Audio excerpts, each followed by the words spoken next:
Okay. This is the Intro to Cultural Relativism lecture presentation. Yeah, so here we go. But why? Why are we doing this?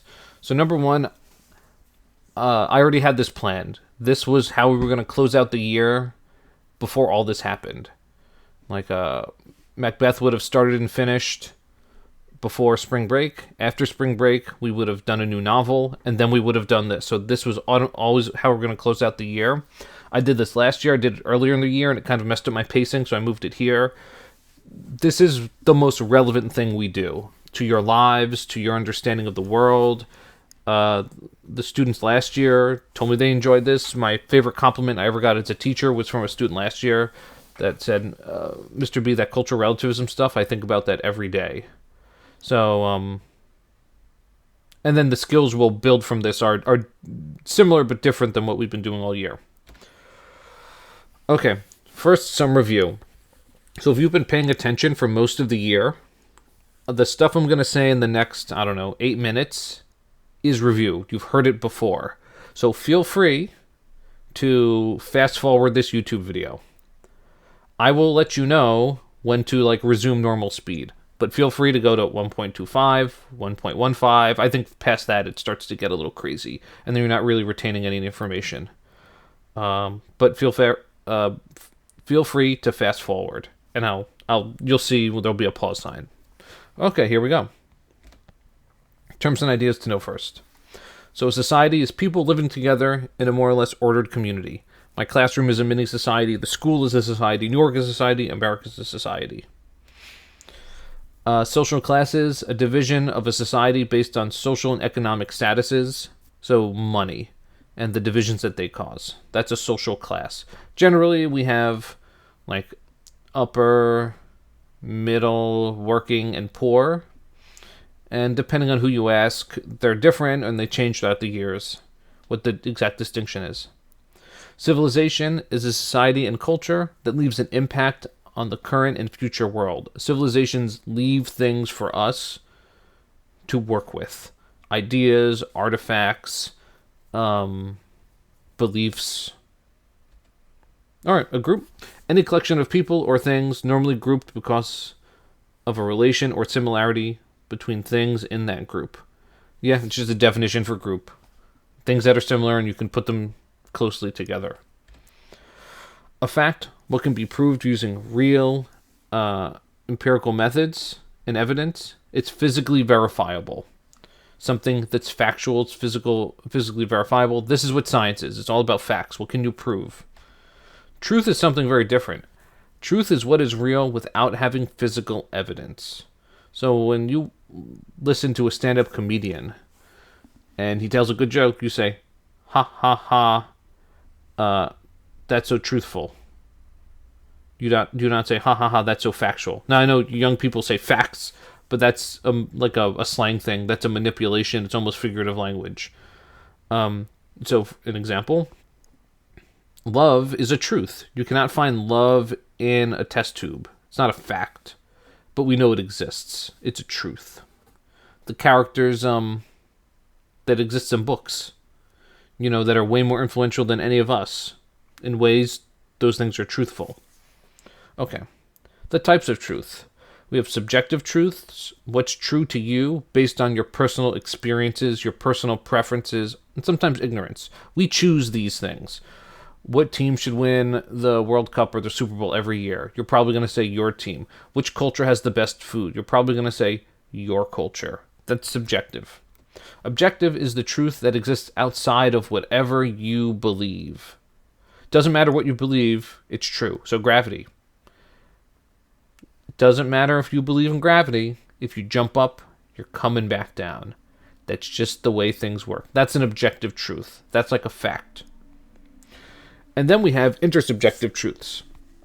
Something that exists or is true because of communication networks between people, and they link subjective things together. So an individual is not very important. If an individual changes his mind, nothing really changes. So this is the way governments work, right? If one American says, I don't believe in the president, it doesn't matter because the rest of us do. or they believe in the system at least. Or if one Christian stops becoming Christian, all the rest of the Christians still believe that's true and doesn't change anything. So it's something that's believed because a mass group of people believe that it's true. That's an intersubjective truth. Okay, an ideology, a set of ideas so common that we forget that they're ideas and accept them as natural facts. When ideas become like true or facts in your brain. You probably know this if you've ever talked with a grandparent about something fairly new, about like gender roles or homosexuality or the treating of people that are physically different than you, like racially different than you. They probably have really old school beliefs about that, and they kind of react to you as if you're crazy. That's an ideology. And yeah, okay. Social construct. It's not a physical construct. It's not something in the physical world. That is a physical construct. A social construct is something that's constructed socially amongst people. Things that we like build in our minds. So in my words, anything that is believed to be true or normal in society or among people, only because people have believed it and currently choose to believe it. It is not based on physical or scientific facts. So, what's true because we generally believe it's true. And then, we operate in the world according to that. Basically something that's only true because humans think it's true. The best example I can give to you is a lot of our masculine, feminine, gender role-y kind of things. I do think some of them are rooted in some biology, and I think a huge chunk of them, probably most of them, are rooted in social constructs. So girls wear pink, boys wear blue. That's a new thing. That's fairly new. That's not even 100 years old. So how can this be a universal truth that there's masculine and feminine colors if it only existed less than 100 years ago? No, we made this up. That's a social construct. Okay, it also goes hands in hand with the idea that there's no or limited human nature, and humans are generally blank slates. So everyone is the same when they're born, every group of people is the same, except the social constructs that they make, and that changes the way they act in the world, or changes the way the members of that group act in the world. It also assumes humans can be infinitely or near infinitely molded. That people, like I said, are blank slates, that a person can become anything based on the right surrounding or set of experiences. So a lot of times, especially when this is in the political realm, things become extreme. They're one side or the other side, Republican, Democrat, liberal, conservative, whatever. So one side generally says all is biology, human nature, and there are best ways to structure society based on biology and human nature. And then there's the other side which says, no, everything is a social construct. 100% of everything is a social construct. In reality, what do we need? We need nuance. We need, okay, well, you know what? This one thing might be a social construct, but that other thing might be biology or human nature, and this thing is maybe 50-50. That's what we need. So there's no one size fits all. And nuance, subtle or delicate sensibility to, awareness of, or ability to express an idea. You can express something delicately. And the example I always give, you will not find someone at a Trump rally saying, I believe in 97% of what he says, because that person will get kicked out. You go to a Trump rally, you have to love him. And you will not see someone ever go to a Black Lives Matter protest with a sign that says, all of our major points are correct, but our statistics are wrong. No, that person will get kicked out. Why? Because that's a nuanced viewpoint. Okay. So, a social construct is basically the same thing as an intersubjective truth. It's basically the same thing as an ideology. Things that we put in our brain that over time, generations, decades, whatever, we're convinced are true, and we act in the world as if they're true. All of these things are parts of culture. One of these things specifically is not culture, but all of these together are parts of culture. So a culture, which I'm going to get into that definition shortly, can have many social constructs, many intersubjective truths, many ideologies. It's not just one. So here we go. Culture. Franz Boas, who was in a little bit in the blank slate readings, he said, the totality of socially transmitted behavior, patterns, arts, beliefs, institutions, and all other products of human work and thought. So the things that we've created and we've socially transmitted. So not like genetically transmitted, not having kids. So we socially transmit. All the things we make with our brain and with our hands, that's culture. Okay, that's pretty good. But let's look at some other like slightly different or clearer definitions. Everything that human beings do that isn't motivated solely by natural instinct. A belief set of norms, practices, beliefs, and standards held by a group of people. That's a bit more specific. So things that we do that isn't motivated by instinct, which means it was taught to us, and by a group of people. So, for example, eating is not culture, right? Everyone has to eat. Eating with chopsticks as opposed to a fork, that's a cultural difference. That's something that's taught. That's something that's passed down. That was not in nature. Okay, let's continue. Nope. Culture is normally created through an evolutionary-like process of near-infinite actions and thoughts from a specific time, era, place, and or historical situation. So culture is created by millions and millions and millions and millions and millions of daily, everyday interactions going for a long period of time. It's kind of like how things evolve in nature. It's just all these random mutations, and they slowly progress one way or the other.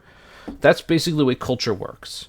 Now, every once in a while, there's like the asteroid equivalent of in nature of culture happening. Like when Columbus gets to the New World, that's like an asteroid hitting the dinosaurs. It's like a drastic change that like the natural way things were working out for the Native Americans.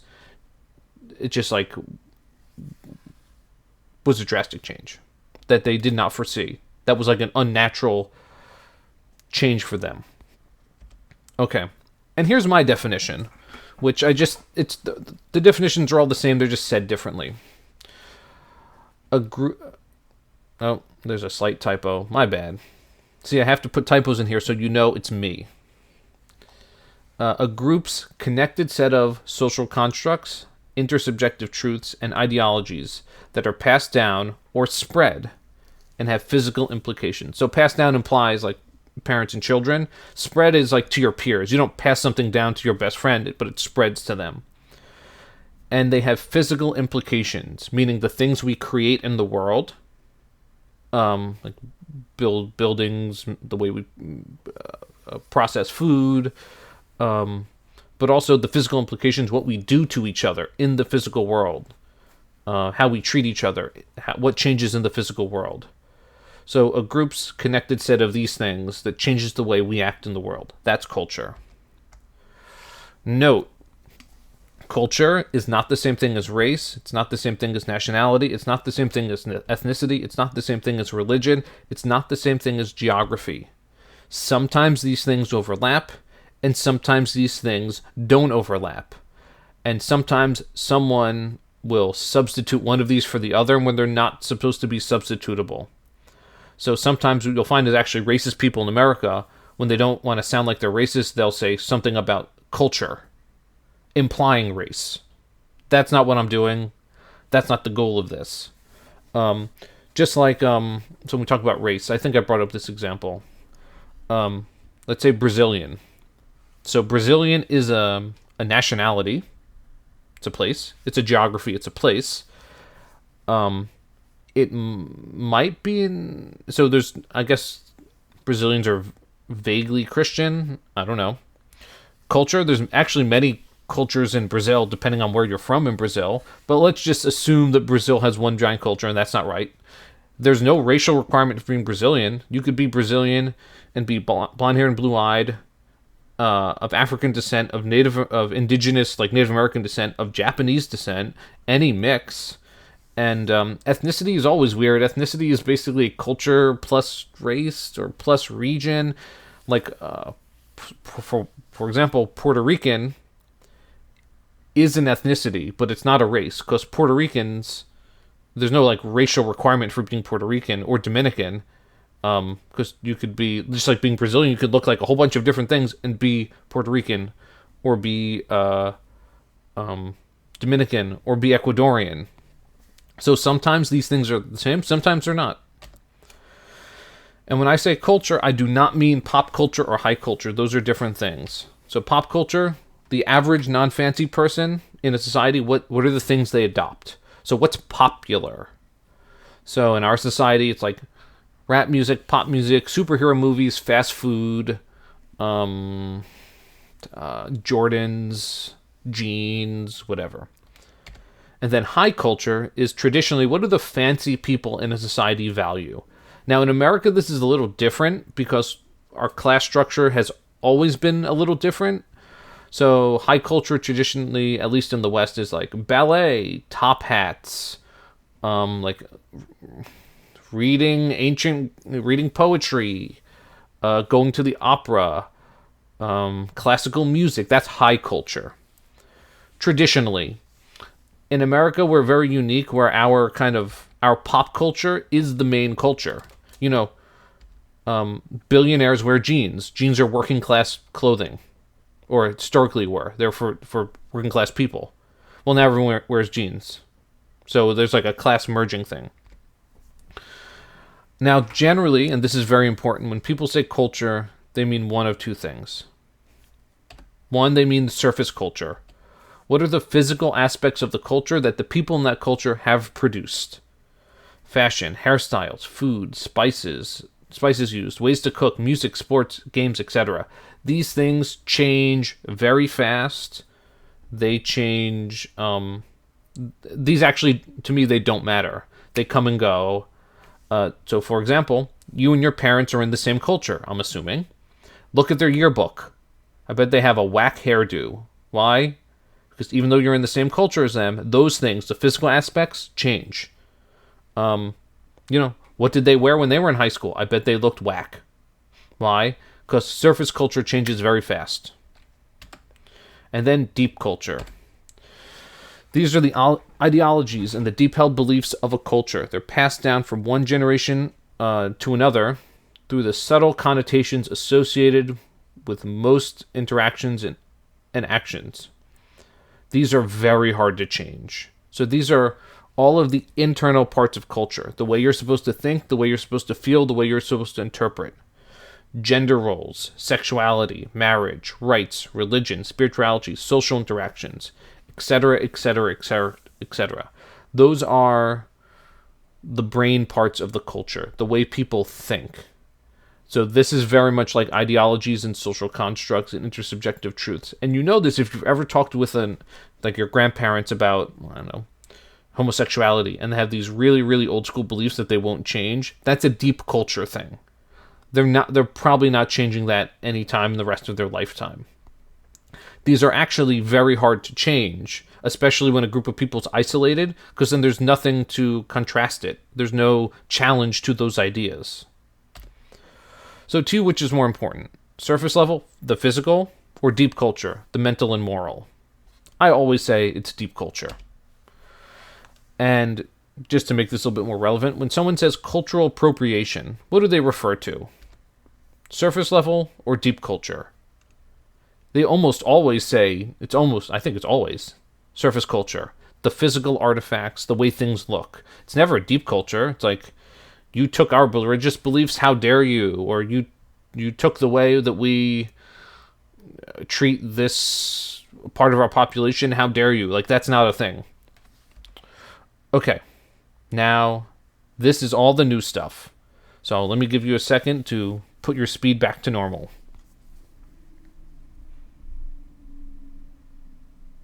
Okay, so here's the new stuff. Tradition. Behavior based on culture that is meaningful and consistent over time and location. It's maintained because it is believed that it should be maintained. So the things that are passed on, that people want to keep doing because they think that's how it should be. You probably know this if you've ever talked with your grandma. Why do we have to do this? Oh, tradition. Oh, why do we have to have that at Thanksgiving? Oh, tradition. You just do it because you think it's meaningful, that you keep it going. Views of morality. So morals, right and wrong, good and evil, that kind of stuff. So there's kind of two big categories for this, and this will all connect to cultural relativism. You'll see it happen. All right, one, there's moral absolutism, which says that there are absolute, objective, universal standards for morality. So morals are universal truths. They apply to all people from all times, places, races, cultures, religions. That's what a moral absolutist says. No. There's objective standards for morals, and they never change.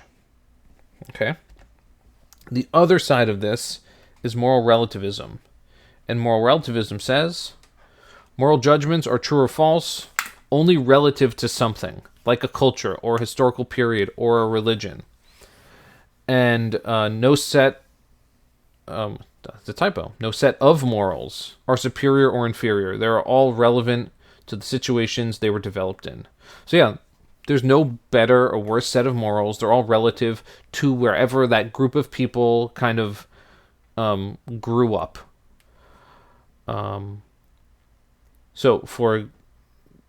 Or that something is only moral in a certain situation. So, for example, you might have heard, never tell a lie.